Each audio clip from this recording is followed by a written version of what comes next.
Рэпти башка жанрлардан айырмалап турган негизги өзгөчөлүк, ага көп сөз камтылгандыгы, жакшы рифмаларга жогорку талаптар жана так биттин болушу угармандарды чоң көлөмдөгү тексттен адаштырбай кармап туруу мүмкүнчүлүгүн берет. Ал эми мисалы рок ырларында анча көп сөз жазып болбойт. Демек, угарманга көп нерсени айта албай каласың. Ошондуктан рэптин биринчилерден болуп, музыка аркылуу өзүнүн жашоо жолун айтууга колдонулгандыгы таң каларлык эмес. Афро-америкалыктар эң биринчилерден болуп, рэп тексттеринде өз тарыхын айтууну башташты. Бул жанрды гетто жашоосунун социалдык көйгөйлөрүн сүрөттөө жана көчөдөн тарбия алган катал гангстер болуу жолун тандагандыгын баяндаган үчүн колдонушкан. Тупак Шакурдун, Mobb Deep'тин жана Настын тексттери угарманын тапты жана ондогон жылдар бою рэперлер өздөрүн канчалык кыйын жана күчтүү экенин айтып келишти. Бирок калктын калың катмары дагы деле жаңы жанрга көңүл бурган эмес. Анткени көпчүлүккө көчө темасы алыс болуп, адамдар өздөрүн гангстердин образында элестетүү кыйын болгон. 2000 жылдардын ортосунда рэп жаңы дем алды. Kanye West рэп тексттеринде өзүнүн жолун баяндап баштады.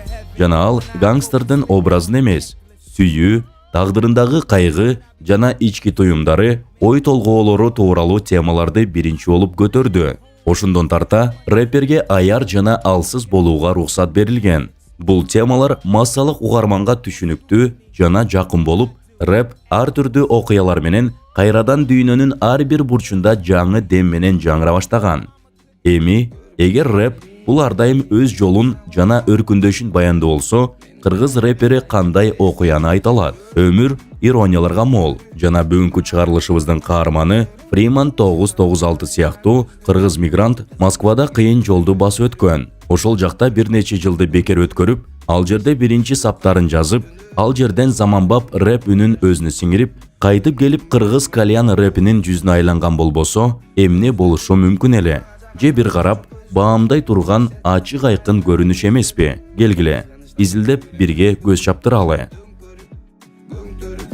Эшикте суукка мен өрттөнүп, көздөрүнөн улам жаш төгүп, өзүмдүкүн бербей турам көгөрүп.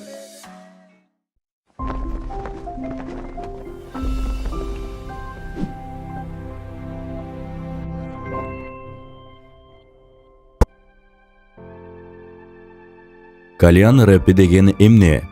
Биздин Freeman 996 тууралуу сүйлөшүүбүз сапаттуу болуш үчүн алгач кальян рэпи эмне экенин жана эмне үчүн көпчүлүк Freemanды Кыргызстандагы негизги кальян рэпчи катары кабыл алышарын түшүнүп алышыбыз керек. Чындыкты айтканда, кальян рэпи качан, кайда, кантип жана эмне үчүн бардык барларда, клубтарда жана кальян жайларында угулуп баштаганын эч ким так билбейт. Бирок бул казакстандык аткаруучу Жах Калиб жана анын Лейла сыяктуу ырлар менен байланыштуу экендиги анык.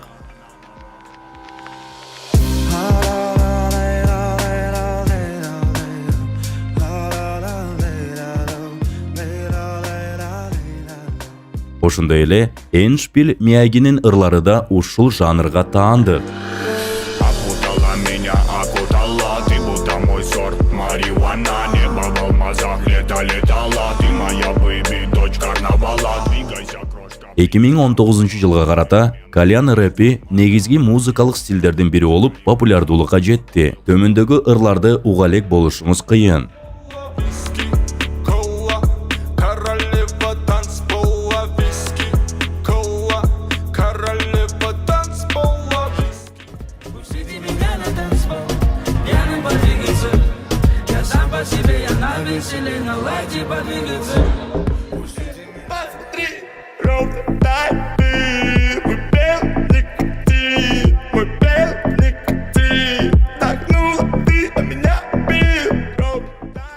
Кальян рэпинин так белгилери жок болсо да, көзгө жана кулакка уруна турган бир нече өзгөчөлүктөрү бар. Кальян рэпи орус тилинде аткарылат. Анда англисче жана башка тилдерде кошулмалар бар. Рэпчилерде кавказдык, борбор азиялык жана чыгыш акценти кездешет. Же аны атайлап баса белгилешет. Вокалдын дикциясы айкын эмес. Көп пич коррекциялар менен араб музыкасынын ноталары угулат. Негизги темалар сүйүүгө жооп ала албаган бактылуу болуу каалоосу жана клубтук жашоонун романтикасы.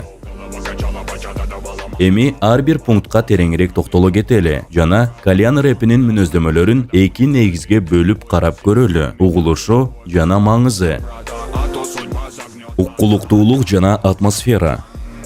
Рэп көп сөздөрдү колдонуу, жакшы рифмаларды түзүү жана кызыктуу ритмдик тартылуу керектиги менен өзүнүн табияты боюнча көп адамдар үчүн кыйын болуп саналат. Эгерде жумушта иштеп жатсаңыз же оор иш күнүнөн кийин барда чер жазып жатсаңыз, көпчүлүк адамдардын мээси социалдык көйгөйлөр жөнүндө татаал тексттерди угууну каалабайт. Индустрия материалдарды жөнөкөйлөтүүгө аракет кылган, бирок тилекке каршы бардыгын такыр эле жалпак мааниге чейин жөнөкөйлөтүп салышкан. Кальян рэпи өз жанры боюнча бирдей угулат. Анткени студияда үндү иштеп чыгуу ыкмасы, башкача айтканда, мастеринг жана эквалайзинг, бир эле пресеттер жана шаблондорду колдонуу кальян рэпинин бирдиктүү синтетикалык үнүн жаратууга алып келген. Ар дайым чылым жана кальян түтүнү, бирдей мотивдер жана вокалды иштеп чыгуу, араб мелодияларынын аралашмасы, айтпаса да башка жанрлардан өзгөчөлөө кыйынчылык туудурбайт. Айрыкча кальян рэпчилери бири-бирине коёндой окшошуп, үн жагынан да, образ жагынан да эч айырмаланышпайт.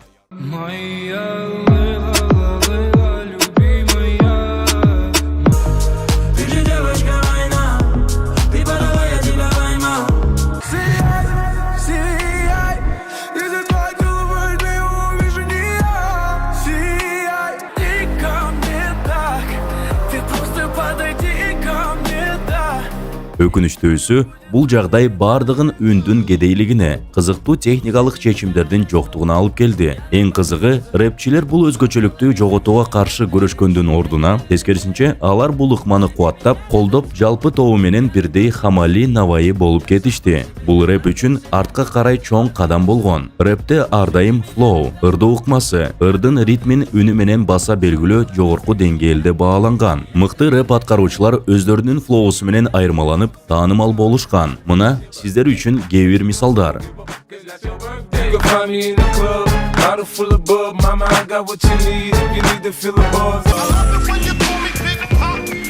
Throw your hands in the air if you's a true player. It's the DRE sitting for the gangsters all across the world. Still hitting them corners in the lolos, girl. Still. Кальян рэпчилери болсо, кимдин флоусу эртерээк жоголуп кетээрин аныктоо үчүн жарышкандай. Темалар жана алардын маңызы. Бул бөлүктө болсо, авал уккулуктуулуктан да аянычтуу. Биринчиден, кальян рэпинин темалары начар тандалган. Эгерде Kanye West'ин тексттеринде ички сезимдер жана рэпчинин ой толголору ырдын ичине сүңгүтүп жана кызыктуу образ менен кеңири чагылдырса, кальян рэпчилердин ар бир ыры жоопсуз сүйүү. Я полюбил тебя за сердце, а не на году. Тогда зачем ты смотришь на других, ведь я же тут. Же клубтук жашоону даңазылоо.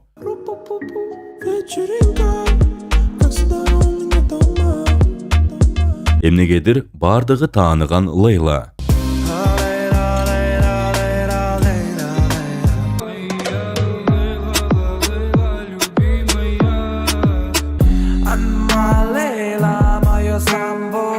Түтүн. Кымбат унаалар. Она продаст душу за ключи от Панамера. А я еду в Порш Кайен. Черная пантера в черном Панамера. Жана албетте диско аянчалары.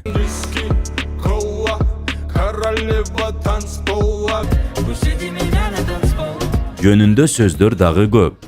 Башкача айтканда, кайталанган маани менен биргеликте кайталанма образдарды колдонуу көйгөйлөрү бар.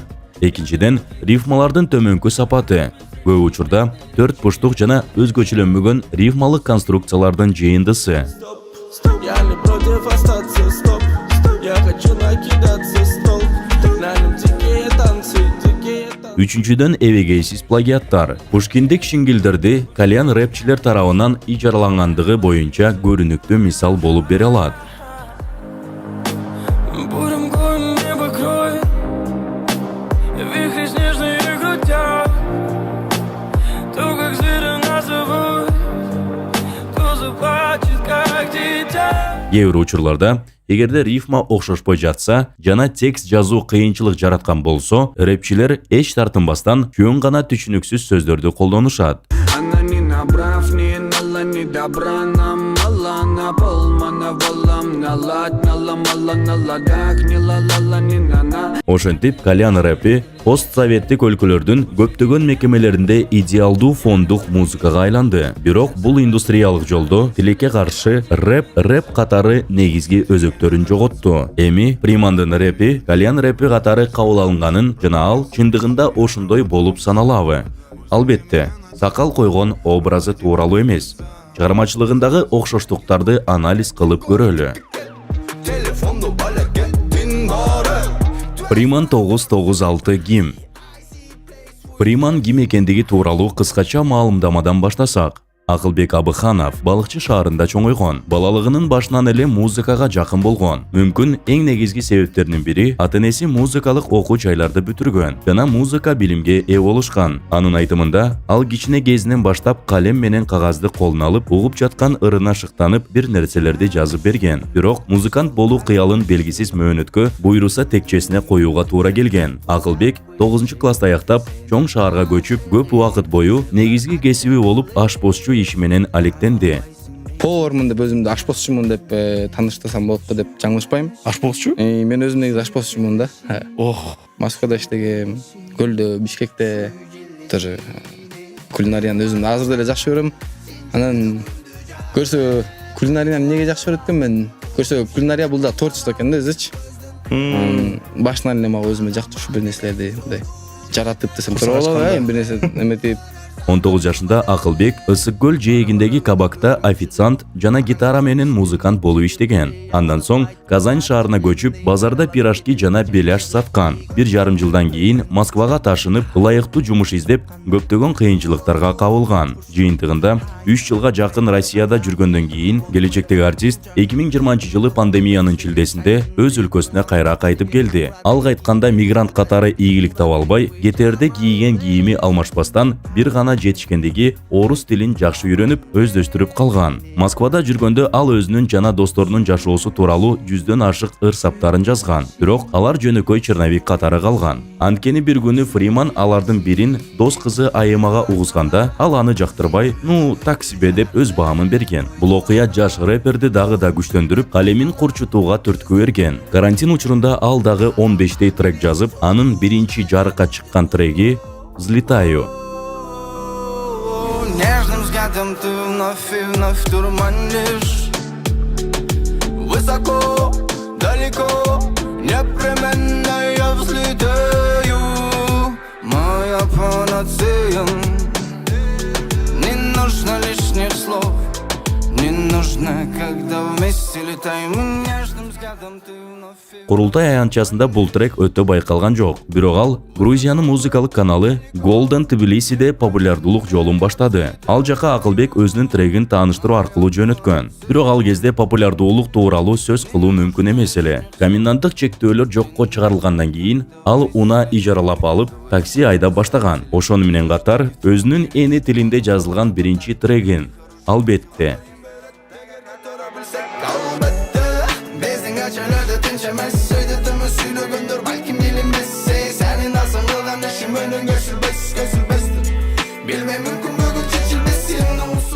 Андан кийин Иссыкульский вайб.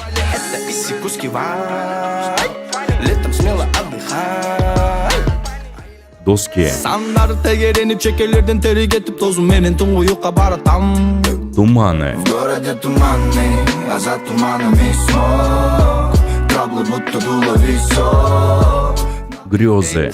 Мои грезы, меня ранили слезы, падали звезды. Подожди. Подожди, прокатись со мною до зари. Карагат. Senin gözün karakan, сезимдер кучуп саймаган.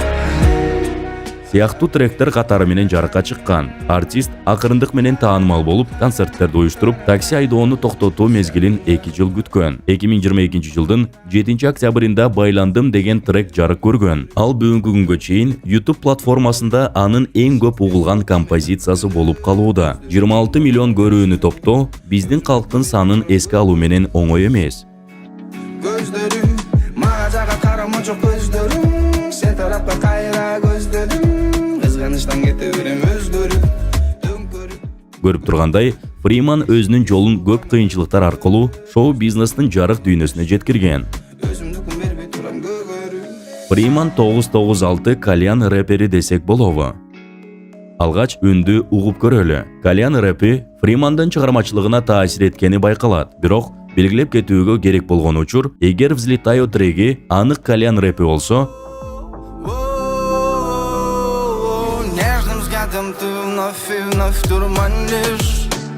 андан кийинки «Подожди» жана «Байландым» тректеринде болсо аз гана элементтери көрүнөт.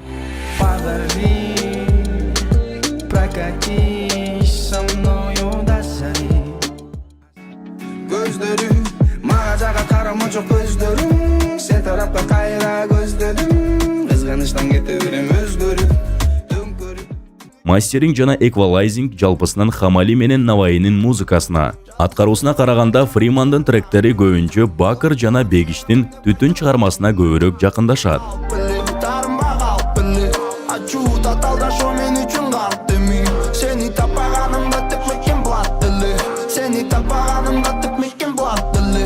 Бирок эгер терең ойлонуп көрсөк, көптөгөн кыргызстандык ырларда бүгүнкү күндө кальян рэпинин татымдары бар. 2019 жылдан бери таңдайда такалган таасири десек болот. Жөнөкөй айтканда, бул фондук музыкада жаңырган илдетке Фримандын «Взлетаю» жана бир канча кийинки ырлары гана чалдыккан. Бирок жалпы алганда, Фримандын тректери бир өңчөй угулушта кала бербейт. Бул жерде көчө рэпи.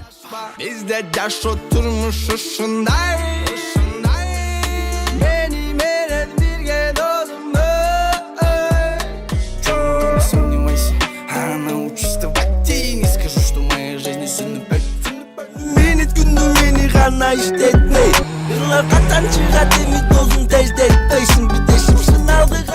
Жана кинолорго арналган лирикалык саундтректер. А может еще встретимся с тобой, и ты подаришь мне любовь, а на мои звезды мой покой. Я твой завоеватель, твой герой. Грустный мотив минор играет на душе. Видимо, не суждено.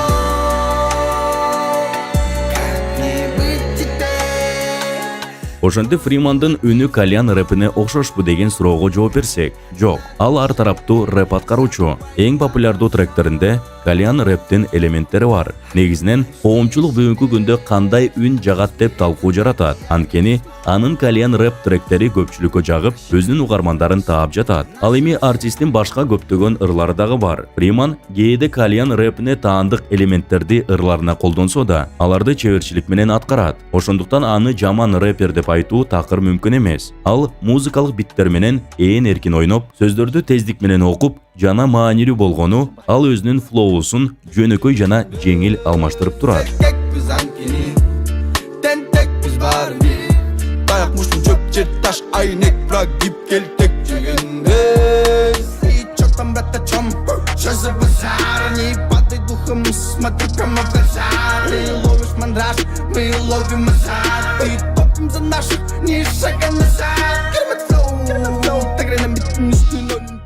Эгер тексттерге жана темаларга көңүл бурсак, ой жүгүртүүгө да негиз бар. Бир жагынан Фримандын көптөгөн ырлары кыздарга, сезимдерге жана мамилелерге арналган. Ты мои глаза, меня ранили слезы, падали звезды, я влюблен, ты тоже. Она так любит звезды, мечтать на небо смотря, ласкаво греет душу, греет мой мир, греет любя, плыву за ней, не знаю. Бирок башка жагынан бүгүнкү күндө мен артистмин дегендин баарында ошондой ырлар бар. Көп учурда кальян рэп ырчыларынын негизги темасы болсо, жараланган жүрөк жана жоопсуз сүйүү, андан кийин кыздарга карата айыптоолор менен кыздарды мамиленин саткынчысы катары уланат. Бирок бул көрүнүш Фриманга тиешелүү эмес. Ал өзүнүн ырларында кыздарга урмат көрсөтүп, аларды кемсинтпей, баалуулугун төмөндөтпөйт. Бул бүгүнкү рэперлерде көп кездешкен көрүнүш эмес. Же биз бул жөнүндө билбейбиз. Эгер биз жаңылышкан болсок, комментарийде оңдоп коюңуздар. Бир гана күтпөгөн ырында ал мамилени калыбына келтиргиси келбегендиги тууралуу ырдайт. Бирок ал ырда да кызды эмес, өзүн гана айыптайт.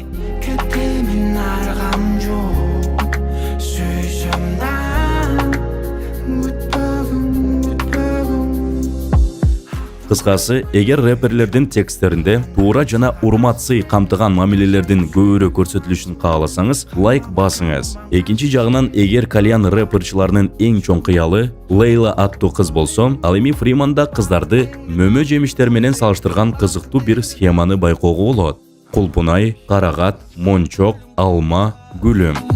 Bilsin ona min al tatlı kulpuna Senin gözün aragan Sezimler koşup saymama Arabım gelir kaynadan Karagat, karagat, karagat Ölüm korkma men çağılgan oktoy Büyrok kalamın toktop Hal bulsa meni çoktop Бул тексттердин үстүндө иштөө деңгээли, мисалы Джонни, же Ганвесттин чыгармаларынан кыйла жогору экендиги көрүнүп турат. Бирок тилекке каршы, алардын жалпы көйгөйү квадраттык жана этиштик рифмалардын көп колдонулушу.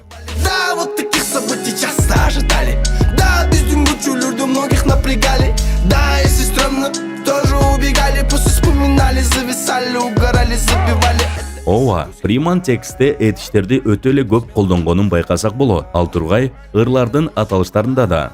Бирок анын учурунда бул көйгөй жөндөөгө мүмкүн болгон маселе. Анткени ал сапаттуу рифмовканы түзүүнү билет. Бул башка ырларынан байкалат. Мисалы, жарым ай мурда Бегиш менен биргеликте чыккан Giga Hustle треги. Тексттин сапаты кыйла жогору болгон.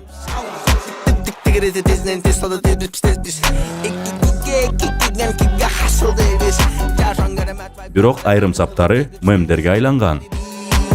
Жаттым, унум жаппан, бөлмөм чаккан, төлкө чака, үйдө жаттым. Экинчиден, жалпы мындай жөнөкөй рифмалар рэпте жакшы кабыл алынбаса деле, Фриман чебер рэпер болгондуктан, анын мыкты флоусу, аткаруусу жана жалпы атмосферасы менен бул кемчиликтерди жемсалдап өтүп кетет. Жыйынтыктап айтканда, Фриман 996-нын чыгармаларында кальян рэпинин элементтери бар. Бирок ал элементтер жетишсиз. Анткени анын ырларынын көпчүлүгү башка жанрларда жазылып жана ал өзүнүн рэп мүмкүнчүлүктөрүн көрсөтүп келет. Бул өз кезегинде аны кальян рэперлеринин катарына кошууга жол бербейт. Артист көп учурда жөнөкөй, жашоодон алынган, кыргызстандыктарга түшүнүктүү темаларды көтөрөт. Не скажу, что моя жизнь сильно выживаю тоже. День за днем опять мама научила верить и мечтать. Верить и мечтать, и верю не терять. Шенеп келген, шене берет. Кирешим жок кезде көтөрүп тереген көздөрүм тегерек. Билбедим не керек, бир белек алганга акчамда жок эле темселеп көчөнү термелеп барам. Чертилген ноталар сүйүмдү аралап, Бишкектин ичинде ар бир түн кечинде текшерип калып эле телефон чалат. Жана жашоосундагы кыйынчылыктарга карабастан, моралдык баалуулуктарды эске алып, жакшыга ишенүүнү унутпоо зарылдыгын эске алып келет. Ошондой эле өз күйөрмандарынын арасында чоң сүйүүгө ээ болгон. Биз артисттин өз идеяларына кыянаттык кылбастан, чыгармачылыгын улантаарына жана жаңы чыгармалары менен өзүнүн күйөрмандарына кубаныч тартуулоосун токтотпооруна тилектешпиз. Дотронуться бью